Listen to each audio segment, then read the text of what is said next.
maus, não sucumbindo novamente a eles. Se no processo patológico resultante de sermos presas dos poderes luciféricos não sobreviesse a dor, opinaríamos que não é tão ruim assim sucumbir aos poderes de Lúcifer. E nada teríamos, em nós, que nos levasse a empregar nossas forças para arrebatar-nos aos poderes luciféricos. A dor, que é a conscientização do despertar incorreto do corpo astral, é ao mesmo tempo o que nos pode dissuadir de continuar sempre sucumbindo aos poderes luciféricos, nesse contexto em que já sucumbimos a eles. Assim, a dor torna-se nossa educadora no que tange às tentações dos poderes luciféricos. Ora, não digam, como pode a dor nos educar, se apenas a sentimos como dor e não percebemos sua força benéfica? O fato de não percebermos essa força benéfica é apenas uma consequência de nossa consciência ligada ao eu. É na consciência que descrevi como subjacente à consciência própria do eu que o processo se desenrola, mesmo que o homem, com a consciência diurna, nada saiba a respeito e não possa concluir: agora estou sofrendo uma dor. Ela é o resultado do suplemento conferido pelos bons poderes às minhas falhas. Esta é uma força, no subconsciente, atuando verdadeiramente como realização kármica, como um impulso para não se sucumbir mais às ações, impulsos e cobiças que provocaram justamente essa doença. Vemos assim como atua o karma, como sucumbimos aos poderes luciféricos e como esses poderes nos trazem uma doença que é levada a uma encarnação seguinte. E vemos como poderes benéficos acrescentam à dor a mera lesão dos nossos órgãos para que tenhamos, na dor, um meio educativo subjacente à superfície de nossa consciência. Por isso podemos dizer o seguinte: sempre que surgir dor numa doença, terá sido um poder luciférico que causou essa doença. A dor é decididamente um sinal da subjacência do poder luciférico. Pessoas que gostam de classificar sentirão a necessidade de distinguir entre doenças baseadas em influências exclusivamente luciféricas e as que resultam exclusivamente de uma influência arimânica, pois em todas as ocupações teóricas o mais cômodo é classificar, esquematizar, acreditando-se com isso ter compreendido muita coisa. Porém na realidade as coisas não se comportam de modo a podermos captá-las por esses meios cômodos, elas estão continuamente se cruzando e intercalando. E também poderemos facilmente compreender, quando em presença de um real processo patológico, que uma parte possa ter sua causa na influência luciférica, isto é, em coisas a serem procuradas mais nas características do nosso corpo astral, e outra, ao mesmo tempo, em coisas a serem procuradas na influência arimânica. Assim, ninguém deve pensar, ao sentir uma dor qualquer, que só possa atribuí-la à influência luciférica.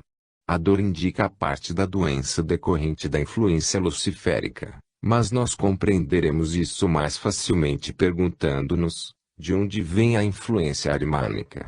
Os homens não se entregariam de modo algum à influência arimânica se antes não se houvesse entrega de Lúcifer.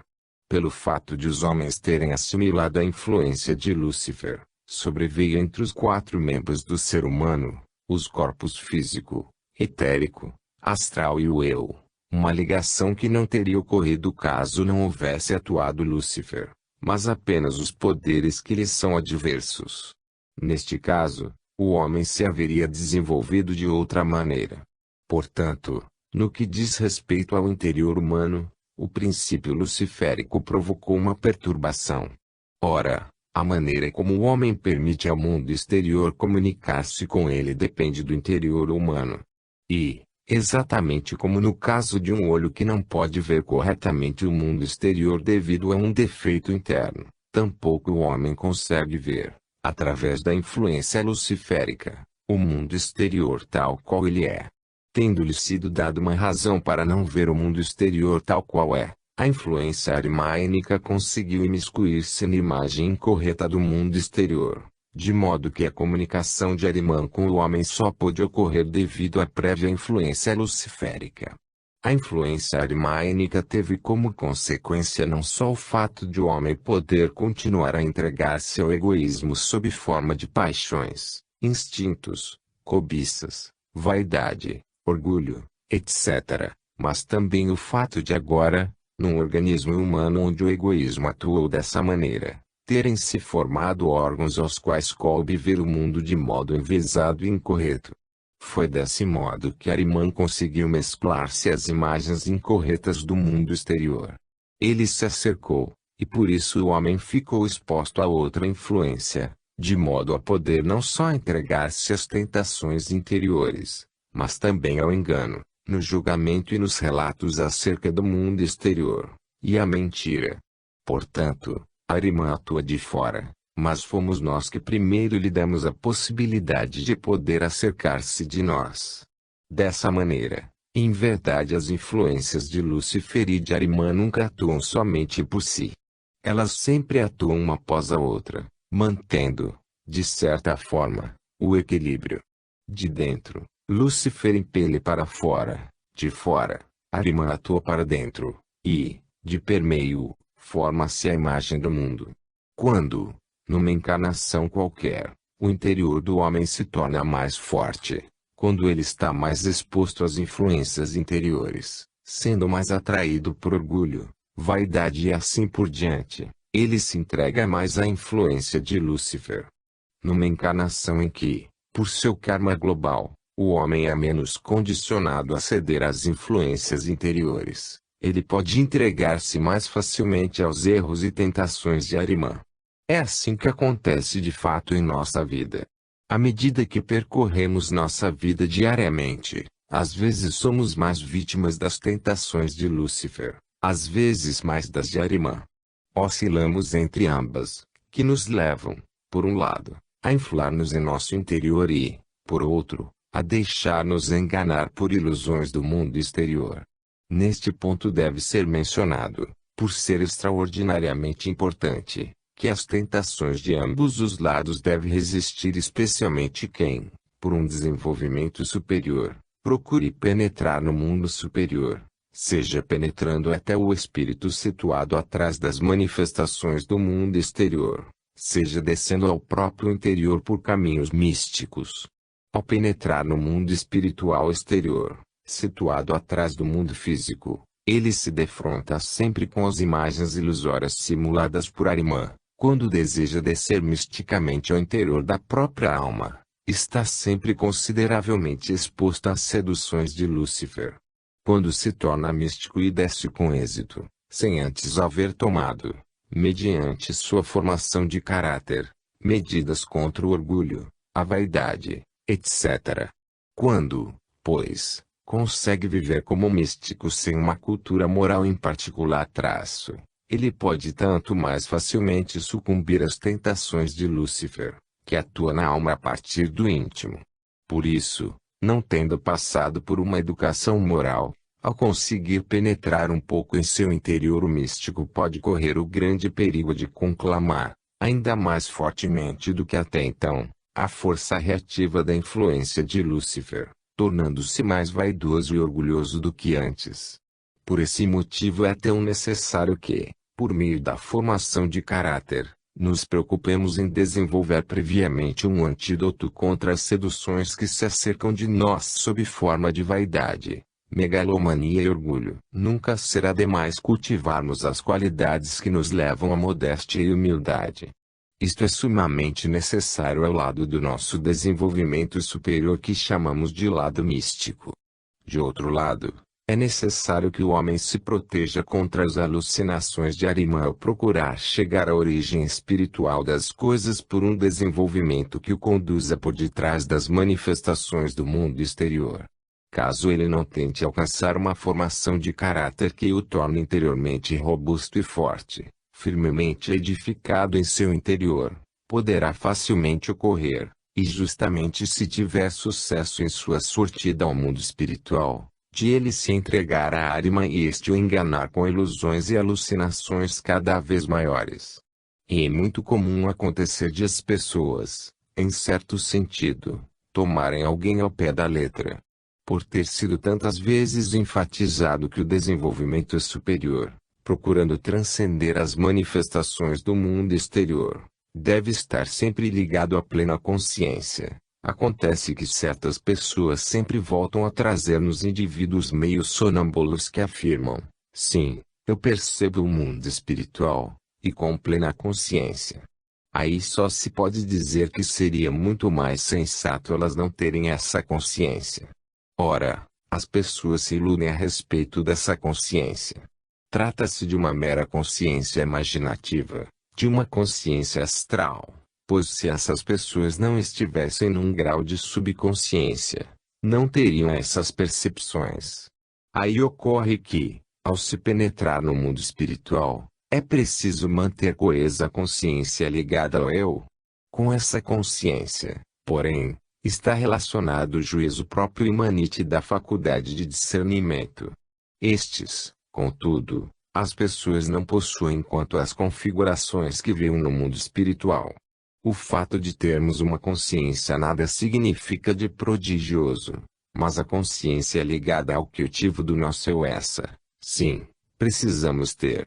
Por isso, num processo evolutivo para a visão dos mundos superiores não se insiste em que os homens cheguem o mais rapidamente possível a um mundo superior, vendo toda sorte de figuras ou, talvez, até ouvindo toda sorte de vozes. Insiste-se, sim, no fato de que a entrada no mundo espiritual só pode ser útil e benéfica quando se aguça a consciência, a faculdade de discernir e o juízo próprio.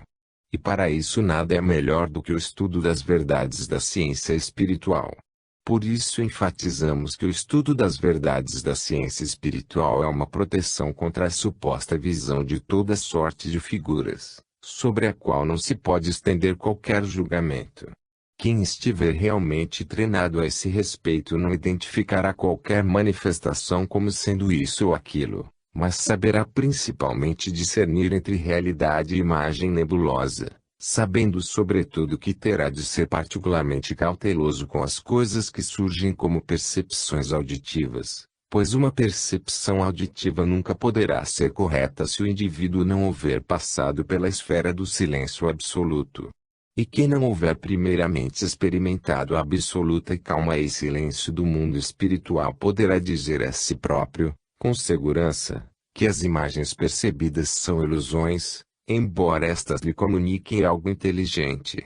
Só conseguirá proteger-se contra imagens ilusórias quem se houver esforçado para aguçar seu juízo próprio justamente tentando compreender as verdades dos mundos superiores. Para isso os recursos da ciência exterior são insuficientes.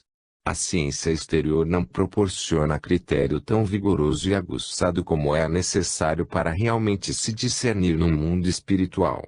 Daí podemos dizer realmente o seguinte: quando pessoas que não se ocuparam previamente em aguçar esmeradamente seu juízo, o que é possível, particularmente pelo estudo da ciência espiritual, relatam algo dos mundos superiores, tais relatos sempre são altamente discutíveis, e deveriam ao menos ser previamente controlados com os métodos obtidos sob a premissa do verdadeiro aprendizado.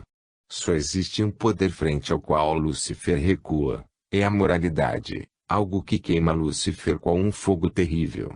E não existe outro meio que surta efeito contra Arimã senão o juízo próprio e a faculdade de discernir, exercitados na ciência espiritual, pois o que adquirimos aqui na Terra como juízo sádio é algo de que Arimã foge assustado. No fundo, nada há que ele mais repudie do que nossas conquistas mediante um treino sádio de nossa consciência ligada ao eu. Ora, como veremos, Arimã pertence a uma região totalmente diferente, muito distante daquilo que desenvolvemos como nosso juízo sádio. Ao deparar-se com o que, em nossa existência na Terra, conquistamos como juízo sadio, ele leva um grande susto, pois isso lhe é totalmente desconhecido e inspira-lhe um grande temor. Quanto mais nos esforçamos em aperfeiçoar o que, na vida entre o nascimento e a morte, pode existir como juízo sadio, tanto mais estaremos trabalhando contra Arimã. Isso se revela, em particular, em toda espécie de indivíduos que são trazidos à nossa presença e nos contam maravilhas de todos os mundos espirituais que eles juram por todos os santos ter visto. E quando se faz a menor tentativa de dar a essas pessoas alguns esclarecimentos, de ensinar-lhes compreensão e capacidade de discernir, habitualmente Ahriman os prende de tal modo em suas garras que eles mal conseguem admitir tal coisa. E isso se torna tanto mais intenso quanto mais as tentações de Ahriman se manifestam acusticamente. Existem mais meios contra o que se revela em imagens visionárias do que contra o que se revela acusticamente, como vozes, etc. Tais pessoas têm uma grande aversão por aprender algo que deve ser conquistado, entre o nascimento e a morte, para a consciência ligada ao eu. Elas não desejam isso. Não são, porém, elas próprias quem não deseja, são os poderes ahrimânicos que as afastam disso. Contudo, se conseguirmos levar tal indivíduo a desenvolver um juízo sadio, e se ele consentir em assimilar ensinamentos, logo depois se evidenciará o seguinte: as vozes e alucinações cessarão, por não passarem de imagens ahrimânicas nebulosas e pelo fato de Ahriman ficar tomado de um medo terrível ao constatar que dali, do ser humano, advém um juízo sádio. Assim, o melhor meio contra esses adoecimentos particularmente prejudiciais ao homem, as visões e audições alucinatórias provocadas por Ahriman, é o seguinte: por todos os meios disponíveis, levar a pessoa a conquistar um juízo sádio e racional. Para algumas pessoas isto é extremamente difícil, pois em seu caso outro poder lhes torna as coisas muito confortáveis, esse outro poder as guia. Quem quiser expulsar esse poder não poderá acomodar-se. Então será bem difícil abordar essas pessoas, pois elas afirmarão que as privamos do que antes as conduzia ao mundo espiritual, quando, em verdade, nós a teremos tornado sadias e impedido que aqueles poderes as dominassem cada vez mais. Vimos, portanto, que os poderes luciféricos e ahrimânicos têm uma considerável aversão a certas coisas. Humildade, modéstia, não ter-se uma opinião maior do que um julgamento sádio justifique, eis coisas que não agradam absolutamente a Lúcifer. Em contrapartida, ele se comporta como moscas numa sala suja quando, em algum lugar, as características da ambição e da vaidade querem manifestar-se. Tudo isso e, em especial, as coisas que se baseiam em ideias falsas a respeito de nós próprios agem de modo a colocar-nos também à disposição de Ahriman. Contra Ahriman, nada protege melhor do que o verdadeiro esforço em pensar sadiamente, tal como nos ensina a vida entre o nascimento e a morte. E são justamente os que se identificam com a ciência espiritual que têm ocasião de sempre tornar a enfatizar, o mais intensamente possível, o fato de não convir a nós, homens terrenos, deixar de levar em conta o que nos deve ser dado justamente pela vida terrena. Os homens que desdenham a possibilidade de adquirir um julgamento sádio e uma faculdade de discernimento racional, pretendendo facilmente chegar sem eles a um mundo espiritual, querem, no fundo, alienar-se da vida terrena. Eles querem pairar acima dela, acham, em verdade, que lhes seria uma atividade trivial demais dedicar-se a toda sorte de coisas que pudessem conduzir a uma compreensão da vida terrena. Julgam-se um tanto melhores. No entanto, é justamente uma sensação assim que produz o orgulho. Por isso podemos ver que pessoas com pendores ao fanatismo, a um não envolvimento com as coisas e a vida terrenas por já estarem por dentro de tudo, não querem associar-se a uma corrente como a nossa. Tais pessoas dizem, e no mundo espiritual que a humanidade deve entrar. Muito bem, mas só existe um caminho sadio, que é o da moralidade no mais elevado sentido, conquistada na terra, e que não nos deixa supervalorizar-nos, não nos leva a um juízo errôneo a nosso próprio respeito nem tampouco nos deixa ficar dependentes de nossos instintos, cobiças e paixões, de outro lado, e uma diligente e sadia participação nas circunstâncias da vida terrena, e não um querer pairar acima da realidade dessa mesma vida. Com isso extraímos das profundezas do karma algo relacionado com as profundezas da vida espiritual. Isto pode ser de muito valor, mas nada terá valor para a evolução do homem e de sua individualidade se buscado no mundo espiritual sem um juízo sadio. Tampouco terá valor o que for buscado sem moralidade. Pode-se compreender isto pelos fatos expostos aqui ontem e hoje. E, compreendendo-o, podemos perguntar-nos, por que influência luciférica, justamente por atuar há mais tempo e por se haver transformado em doença, sendo compensada pela dor, não poderia como que atrair para si influência arimânica? E por que a influência arimânica não pode, justamente como consequência da influência luciférica, participar da etapa que nos prepara a dor e nos denuncia o curso luciférico de uma doença? Como, afinal, atua a influência arimânica? Como as tentações de Arimã se transformam em causas de doenças? Como isso se manifesta numa encarnação posterior? O que se atribui à influência arimânica deve sempre reconduzir diretamente a Lúcifer, mas quando a influência luciférica é forte a ponto de provocar a influência arimânica, a influência arimânica é mais pérfida. Ela situa-se mais abaixo, não só nas falhas do corpo astral mas também do corpo etérico. Numa consciência situada abaixo da consciência da dor, surge a influência arimânica com uma lesão não necessariamente acompanhada de dor, mas que leva a uma inaptidão do órgão onde se manifesta. Suponhamos que em determinada encarnação tenha ocorrido uma influência arimânica, provocando o que esse tipo de influência pode provocar. O indivíduo atravessa a época entre a morte e o novo nascimento e volta a encarnar-se. Evidencia-se, então, que um órgão qualquer está tomado pela influência arimânica. Em outras palavras, o corpo etérico penetra muito mais profundamente nesse órgão do que deveria. O órgão está muito mais fortemente permeado pelo corpo etérico do que deveria estar. Em tal caso, o indivíduo será induzido, em razão do órgão defeituoso, a emaranhar-se ainda mais profundamente no erro, naquilo que Arimã realiza no mundo. Se quisesse vivenciar todo esse processo com o órgão, para cujo interior o corpo etérico se deslocou tão profundamente, lesado pela influência arimânica, o indivíduo se emaranharia mais profundamente no que Arimã pode causar, em Maya. Porém, como tudo que o mundo exterior produz como Maya não pode ser levado para o mundo espiritual, disso resulta que o mundo espiritual se afasta cada vez mais de nós. Ora, no mundo espiritual só existe verdade, e não ilusão. Portanto, quanto mais nos emaranharmos na ilusão provocada por Arimã, tanto mais seremos impelidos a transpor-nos justamente ao mundo sensorial exterior e ilusão do físico sensorial mais do que faríamos sem tal órgão defeituoso.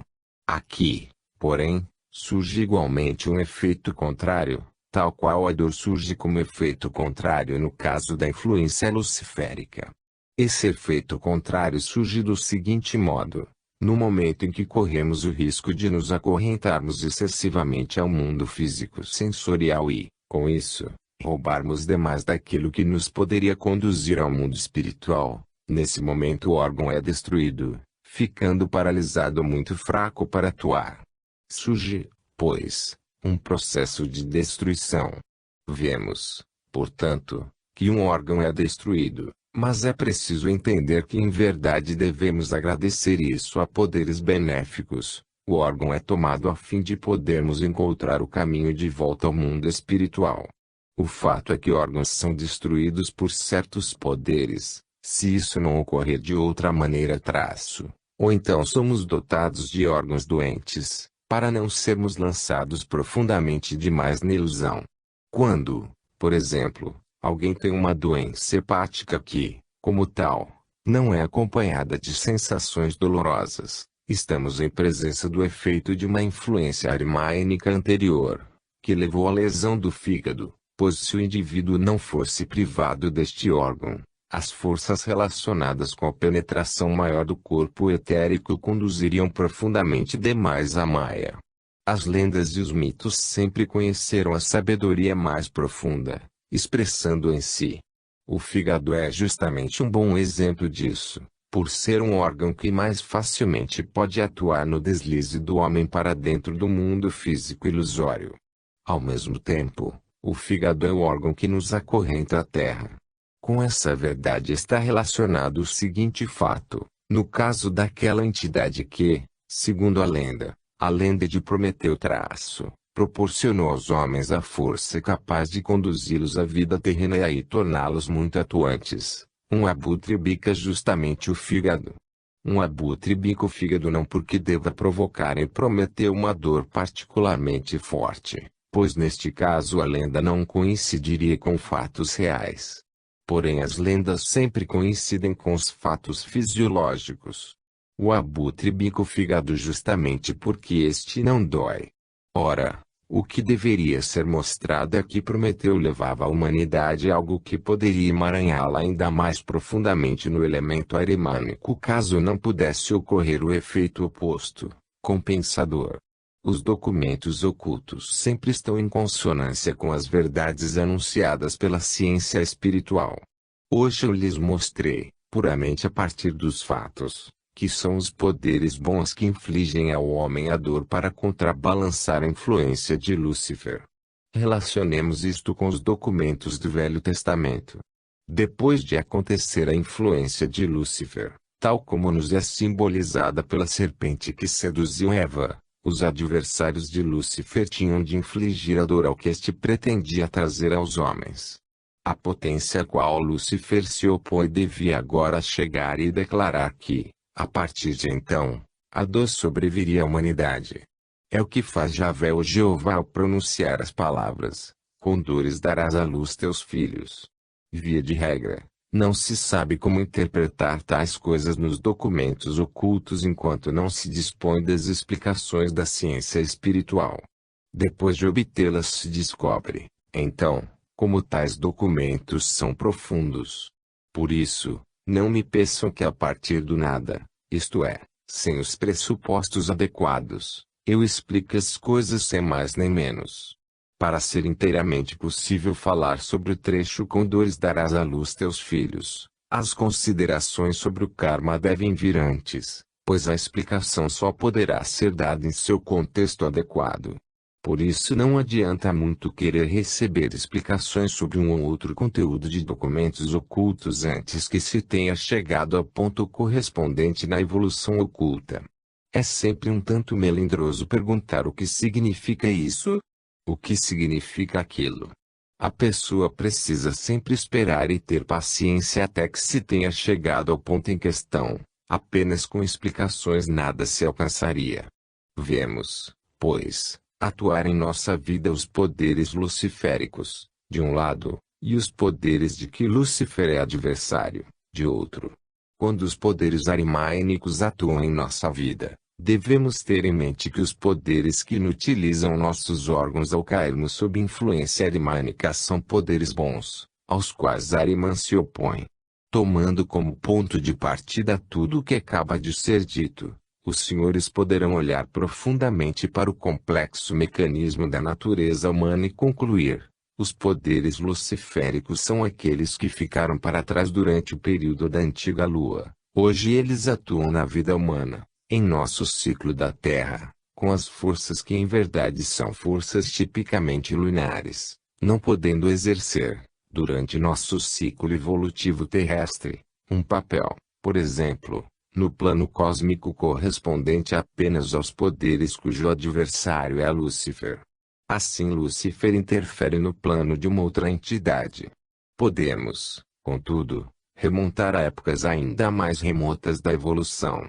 Ao vermos, de um lado, que seres se atrasaram em seu desenvolvimento na Lua para intervir na vida humana na Terra, podemos achar explicável ter havido, também no antigo Sol, seres que ficaram para trás e que na antiga Lua desempenharam um papel semelhantes aos dos seres luciféricos na Terra.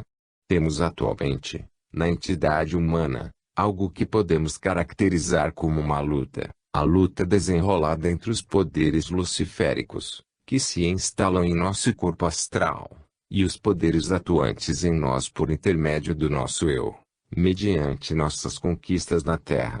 Ora, os poderes cujo adversário é Lúcifer só podem atuar em nós por intermédio do nosso eu. Se quisermos ganhar clareza a respeito de nós mesmos, fazendo uma autoavaliação correta, só poderemos tê-la com a ajuda dos poderes que atuam em nosso eu. Para isso temos de utilizar-nos desse eu. Podemos, pois, dizer o seguinte: ao mesmo tempo em que nosso eu se insurge contra os poderes luciféricos, Javé ou Jeová luta em nós contra Lúcifer, temos, então, a luta daquele que cuida do plano cósmico bom contra aquele que, por seu mérito exclusivo, se revolta contra esse plano cósmico, sendo que nos situamos, com o mais íntimo do nosso ser, em meio a essa luta de Lúcifer com outras entidades. Somos o palco dessa luta. E, por sermos o palco dessa luta, somos atraídos para o karma, embora apenas indiretamente, pelo fato de essa luta acontecer contra Lúcifer. Contrariamente, quando dirigimos o olhar para fora, somos atraídos para os poderes arimânicos. Neste caso ocorre algo vindo de fora, e então Ariman penetra em nós. Ora, sabemos que na antiga lua viveram seres que do mesmo modo, naquela época, passaram por seu estágio humano tal qual estamos passando no decorrer do ciclo da Terra. Em meus livros A Crônica do Ocaso e a Ciência Oculta, esses seres são chamados de anjos, angeloi, de anis, não importa o nome. No interior desses seres desenrolava-se então uma luta semelhante à luciférica em nosso ser. Esses seres eram, na antiga lua, o palco de uma luta provocada pelas entidades que haviam ficado para trás, no Sol. Essa luta, no ciclo da Lua, nada tem a ver com nosso interior, pois então nós ainda não o possuímos. Ela se realizou fora do âmbito do nosso eu, ocorreu, na antiga Lua, no seio dos anjos. Assim, essas entidades tornaram-se algo que só foi possível sob a influência de outras, retardatárias em relação ao ciclo do Sol e que, na época, desempenharam para os anjos o mesmo papel que os seres luciféricos desempenham hoje para nós. Eram os seres arimânicos, que se atrasaram durante a evolução solar da mesma maneira como os seres luciféricos se atrasaram na evolução lunar. Por isso, só podemos chegar a essas entidades de modo indireto.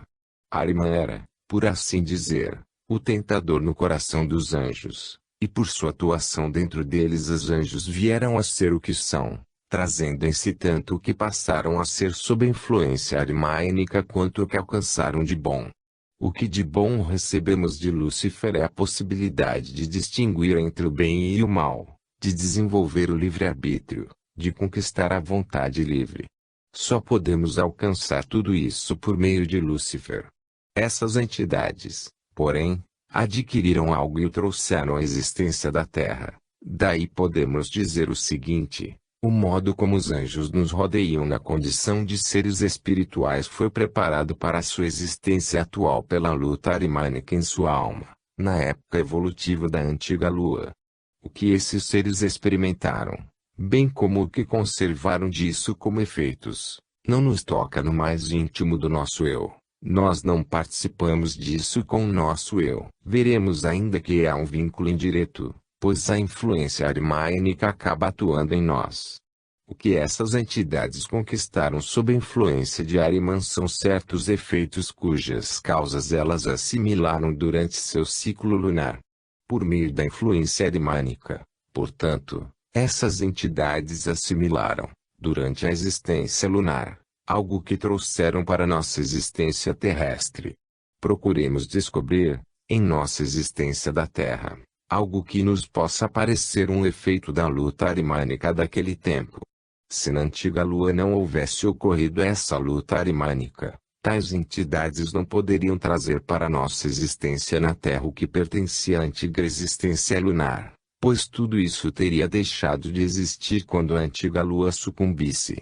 Por terem assimilado a influência arimânica, os angelos se emaranharam na existência lunar, da mesma maneira como, pela influência luciférica, nós nos emaranhamos na existência da Terra. Eles assimilaram o elemento lunar no âmago do seu ser e o trouxeram à nossa existência na Terra. Com isso capacitaram-se a suscitar, em nossa existência terrestre, precisamente necessário para que a Terra não caia totalmente sob a influência de Lúcifer. Nossa Terra teria de sucumbir por inteiro à influência de Lúcifer caso não fosse trazido, à nossa existência terrestre, esse fato que corresponde à luta dos anjos com Ahriman, na Lua. Quais são afinal, na existência da Terra, os processos que caracterizamos como normais? Quando nosso atual sistema solar se havia adequado aos objetivos da Terra, surgiu o que vemos como os movimentos regulares do Sol, da Terra e dos planetas, bem como as consequências desses movimentos, o fato de termos dia e noite, a sequência regular das estações, o fato de termos luz solar e chuva, de nossas frutas se desenvolverem nos campos, etc. São disposições que sempre se repetem de acordo com o ritmo do cosmo, formado para o nosso atual ciclo da Terra depois que a existência lunar desapareceu no crepúsculo. Contudo, dentro da existência da Terra atua Lúcifer. Veremos que ele ainda atua mais do que simplesmente no âmbito ao qual já podemos segui-lo, atua no próprio ser humano, onde, aliás, decidiu ter seu palco mais importante. Mas mesmo que Lúcifer estivesse presente somente dentro do contexto da existência da Terra, já por meio das disposições surgidas pela órbita irregular dos planetas ao redor do Sol, pela alternância entre verão e inverno, chuva e sol, etc., os homens cairiam no que podemos chamar de tentação luciférica. Se fosse proporcionado aos homens tudo o que lhes é possível ser graças às leis vigentes no cosmo, graças a tudo o que é gerado pelos movimentos regulares e rítmicos do sistema solar, se só reinassem as leis apropriadas ao nosso cosmo atual, o homem sucumbiria à influência luciférica, preferiria o bem viver ao que deve obter para o seu bem cósmico, preferiria o andamento regular das coisas ao que deve ser conquistado com esforço. Por isso tiveram de ser criadas forças contrárias. Foi preciso atuar em forças surgidas do fato de se haverem imiscuído, nos processos cósmicos regulares da nossa vida na Terra, processos que na antiga Lua eram altamente benéficos e normais mas que hoje, ao atuar em nossa vida terrestre, são anormais e põem em perigo o andamento terrestre regular.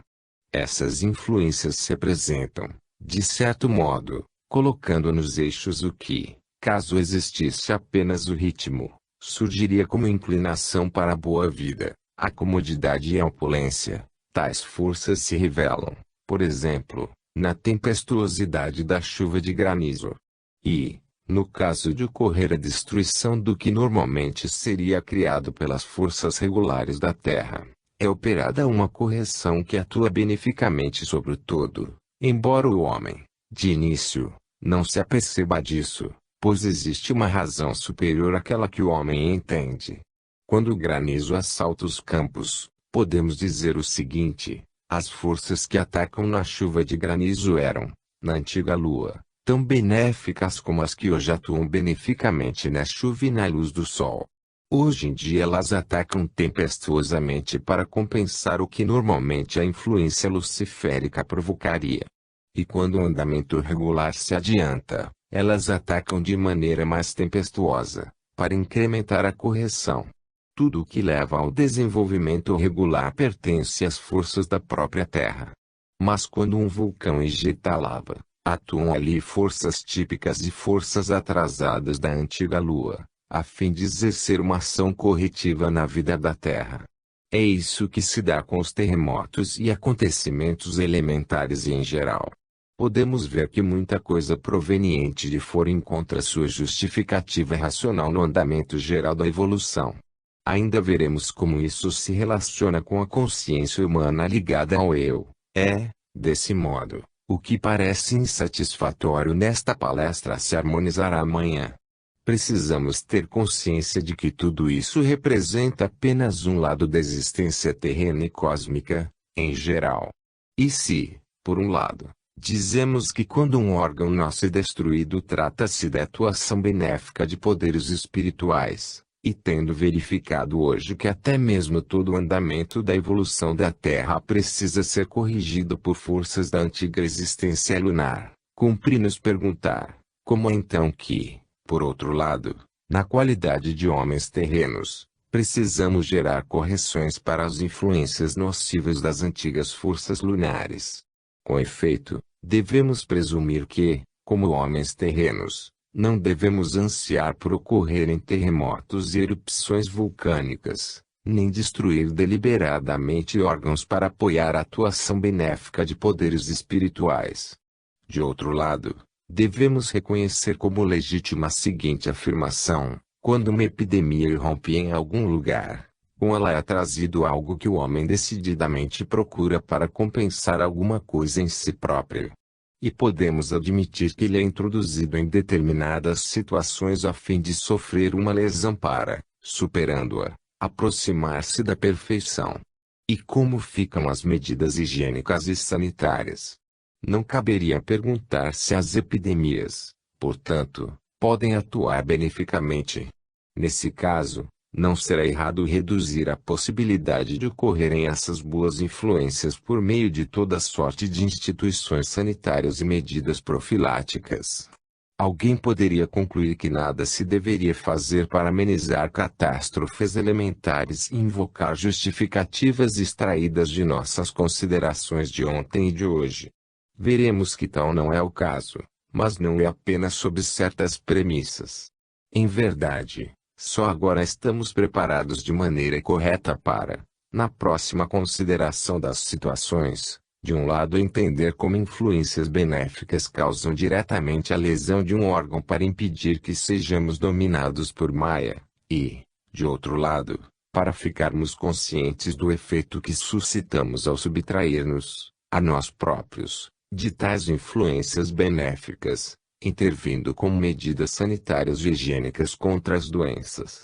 Veremos que aqui estamos num ponto onde o homem se encontra tão frequentemente, quando uma aparente contradição aflora e toda a força da contradição o agita. Ele está próximo ao ponto em que as forças arimânicas podem exercer grande influência sobre ele. Nunca a possibilidade de nos entregarmos a enganos é tão iminente como ao entrarmos em tal dilema. E é bom termos chegado a ele. São poderes benéficos que tornam um órgão imprestável em nós, pois trata-se de uma reação contra a árima.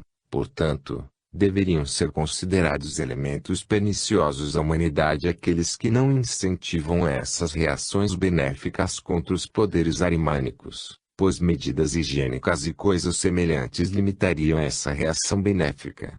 Estamos num dilema. E é bom termos sido levados a essa contradição para podermos refletir sobre o fato de tais contradições serem possíveis, consistindo até mesmo num bom exercício para o nosso espírito. Pois quando tivermos visto de que maneira podemos livrar-nos desse dilema, teremos feito, a partir de nós próprios, algo capaz de dar-nos força para nos esquivarmos dos enganos de Arimã. 25 de maio de 1910. O karma dos corpos superiores do homem. Recordando a contradição com que nos defrontamos ao fim da última palestra, precisamos, para sua solução, considerar uma vez mais as duas forças, os dois princípios que no decurso do tempo surgiram no papel de desafiadores e também de reguladores de nosso karma. Como vimos, nosso karma só é posto em movimento ao sofrermos as influências das potências luciféricas em nosso corpo astral. Pela tentação dessas potências somos levados a manifestações sentimentais, instintivas e passionais que nos tornam, de certa maneira, mais imperfeitos do que normalmente seríamos. Ao atuar sobre nós, as influências luciféricas despertam, por outro lado, as influências arimânicas. Aquelas forças que não atuam de dentro para fora, mas atuam sobre nós a partir do exterior, em intercâmbio com o mundo, agindo de entremeio ao que, de fora, vem ao nosso encontro. No fundo, é Arimã quem é provocado por Lúcifer, e nós, homens, Estamos de fato colocados no meio da disputa entre ambos esses princípios. E, na vida, ao cairmos nos tentáculos de Lúcifer ou de Ahriman, precisamos tentar progredir justamente procurando meios e caminhos para elevar-nos, pela superação do que nos foi causado. Poderemos, porém, ver bem nitidamente como, de fato, esse jogo entre os poderes luciféricos e arimânicos tem lugar ao redor de nossa pessoa se focalizarmos uma vez mais, de forma um tanto diferente, o caso já mencionado da última vez, o do indivíduo que sucumbe às influências arimânicas de modo a vivenciar toda sorte de miragens e ilusões, acreditando receber especiais revelações neste ou naquele âmbito ou impressões neste ou naquele sentido. Ao passo que outra pessoa, tendo conservado seu juízo sadio, facilmente reconhece ter o indivíduo em questão sucumbido a erros e ilusões. Da última vez falamos de casos em que alguém fica sujeito a enganos clarividentes, porém clarividentes no mau sentido, sobre o mundo espiritual. Dissemos expressamente que tais enganos são provocados por forças arimânicas.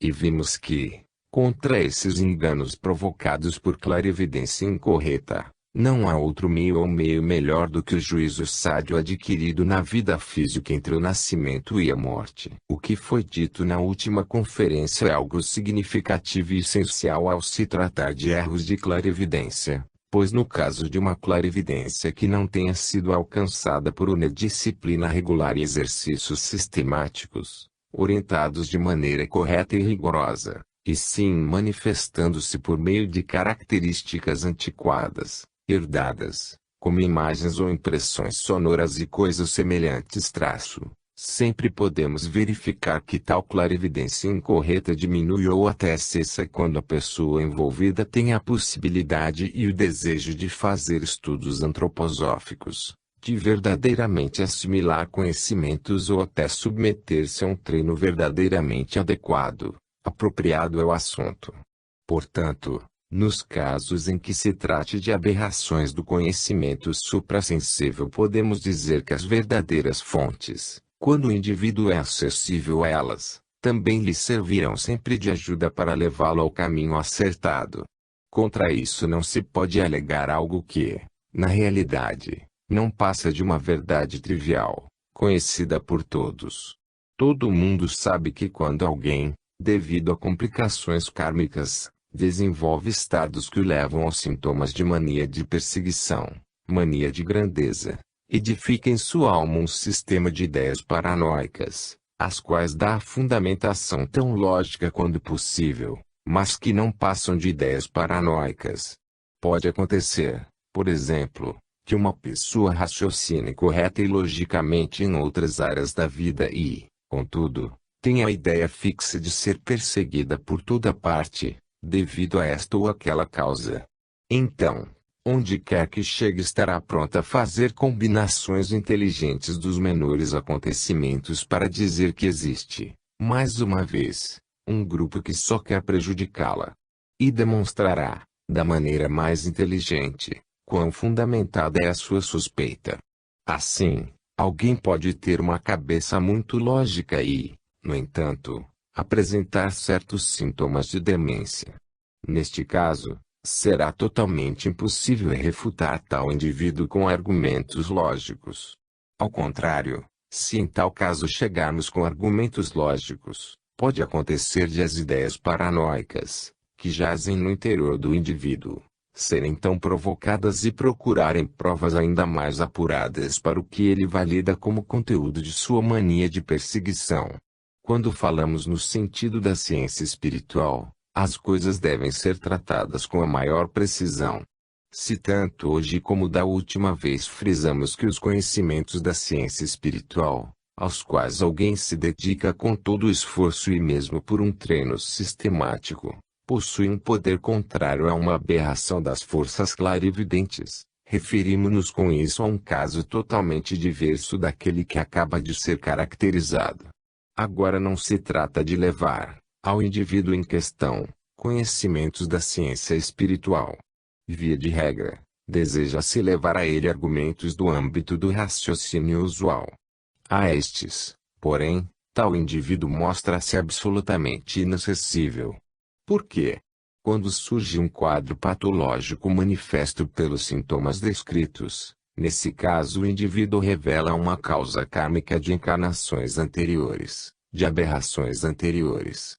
O que deve ser considerado uma aberração do íntimo não se situa, nem pode, neste caso, situar-se, na encarnação atual, mas numa encarnação precedente. Ora, imaginemos como algo vem de uma encarnação anterior para a atual. Para isso temos de considerar como decorre, de fato, o desenvolvimento de nossa alma. Como homem exterior, cada um de nós é constituído pelos corpos físico, etérico e astral, e com o passar do tempo construímos dentro desses invólucros, pelo trabalho do eu, a alma da sensação no corpo das sensações, a alma do intelecto ou da índole no corpo etérico e a alma da consciência no corpo físico.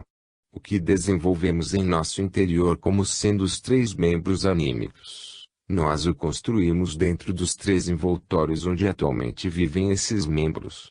Imaginemos agora que numa encarnação qualquer sejamos tão seduzidos pela influência de Lúcifer, portanto, desenvolvendo impulsos egoístas ou outros atribuídos à influência luciférica, como cobiças, instintos, que carreguemos falhas em nossa alma.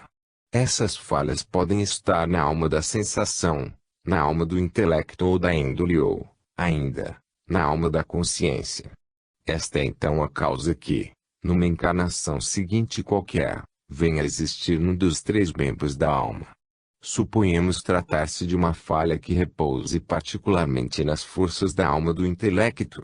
Essa falha será depois, na situação entre a morte e o novo nascimento, transformada a tal ponto que, por exemplo, o que a alma da razão cometeu se revela, em seu efeito, no corpo etérico.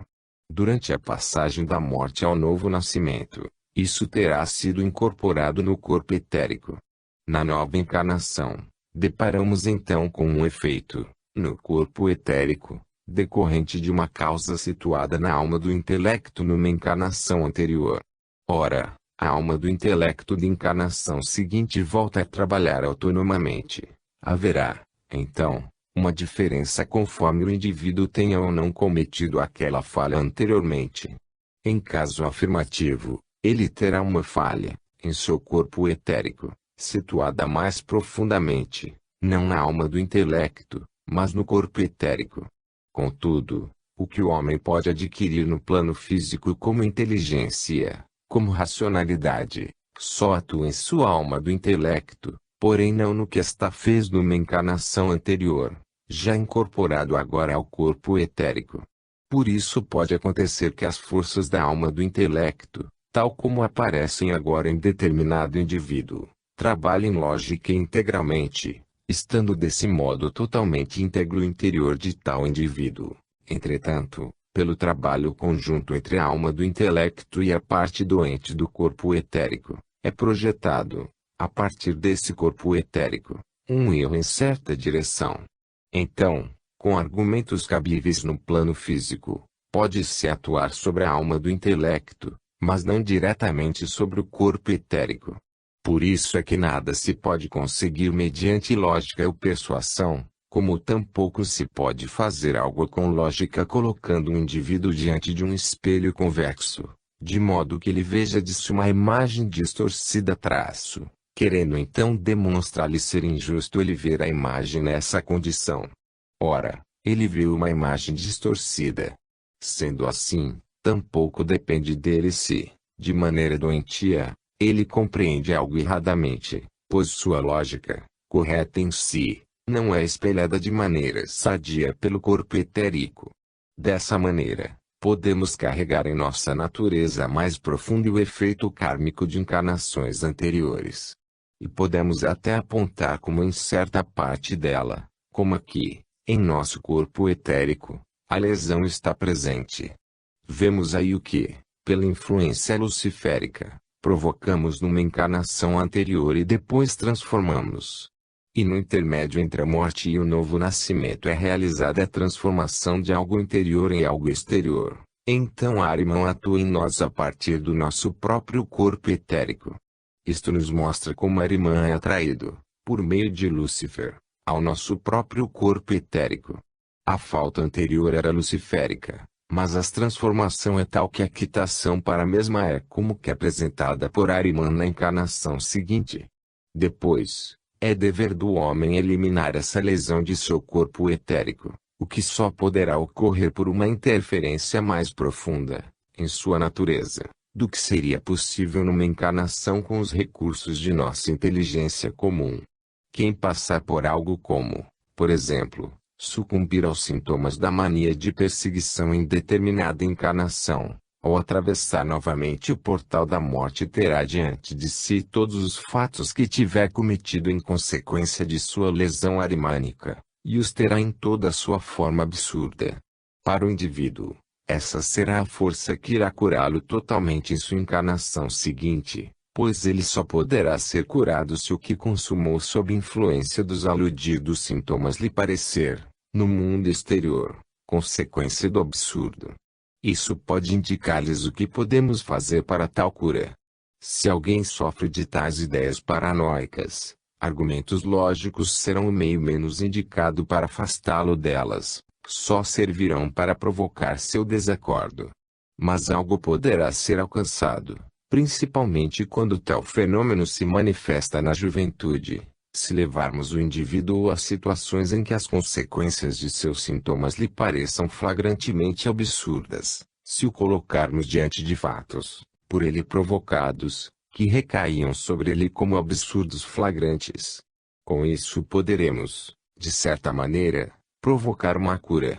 Os senhores também poderão atuar curativamente se estiverem tão compenetrados das verdades da ciência espiritual que estas tenham passado a formar um cabedal interior de sua alma. Tendo-se apropriado delas a ponto de se identificarem com as mesmas com toda a sua personalidade, os senhores as terão como a fé mais forte imaginável. Neste caso, toda a sua personalidade irradiará essas verdades da ciência espiritual. Essas verdades que fluem para dentro da vida entre o nascimento e a morte a preenchem, ao mesmo tempo transcendendo-a, são conhecimentos do mundo suprassensível, e com elas obteremos efeitos mais profundos do que com verdades do intelecto exterior. Enquanto nada podemos conseguir com argumentos lógicos exteriores, o emprego de verdades da ciência espiritual durante um tempo suficiente e em situação apropriada nos permitirá exercer sobre o indivíduo em questão impulsos tais que, por assim dizer, venhamos a conseguir numa encarnação que normalmente só pode ocorrer na passagem de uma encarnação a outra, atuar, a partir da alma do intelecto, sobre o corpo etérico. Ora, as verdades do plano físico não estão, de modo algum, em condições de transpor o abismo entre a alma da sensação e o corpo das sensações, entre a alma do intelecto e o corpo etérico, ou mesmo entre a alma da consciência e o corpo físico.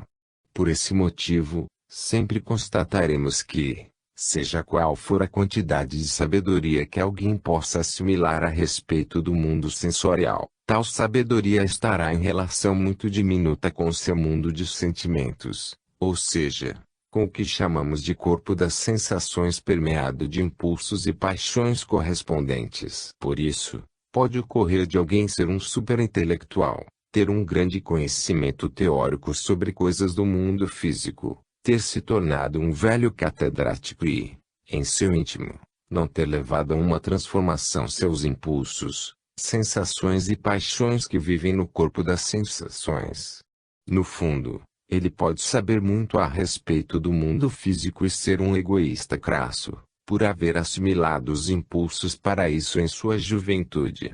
Naturalmente, podem muito bem transcorrer lado a lado a ciência física exterior e a formação do corpo das sensações e do corpo astral a partir do íntimo. Da mesma forma, o homem pode assimilar verdades intelectuais e muitas outras que se deixam assimilar como forças da alma do sentimento em relação ao plano físico, mas não consegue transpor aquele abismo entre a alma do intelecto e o corpo etérico. Em outras palavras, os senhores podem sempre tornar a constatar o seguinte: Quando alguém assimila verdades exteriores, por mais que aprenda raramente, ficará patente que o conteúdo aprendido possa realmente atuar sobre as forças plasmadoras de seu corpo. No caso de um indivíduo em que as verdades atuam de modo a apoderar-se de todo o seu ser, os senhores poderão constatar que a fisionomia muda no decorrer de 10 anos. Na testa poderão discernir o quanto ele lutou, por exemplo, contra certas dúvidas em seu coração.